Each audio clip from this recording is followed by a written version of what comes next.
আজকে আমরা দেখব captain America brave new world মুভির এক দুর্দান্ত অ্যাকশন সিন, যেখানে নতুন ক্যাপ্টেন আমেরিকা স্যাম উইলসন তার প্রথম বড় মিশনে নামে। এই দৃশ্যে আমরা দেখতে পাই স্যাম একটি সন্ত্রাসী সংগঠনের হেলিকপ্টার থামাতে আকাশে উড়ে যাচ্ছে। তার উইংস এবং শিল্ড দুটোই একসাথে ব্যবহার করছে, যেটা স্টিভ রজার্সও কখনো করেনি।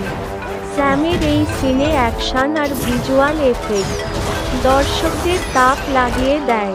নতুন ক্যাপ্টেন হিসেবে সে দেখিয়ে দেয় সেই শুধু শিল্ড বহন করছে না, নেতৃত্বও দিতে পারছে। তবে প্রশ্ন হচ্ছে, স্যাম কি স্টিভ রজার্সের মতোই লিজেন্ড হতে পারবে? আপনাদের কি মনে হয়? কমেন্টে জানাতে ভুলবেন না।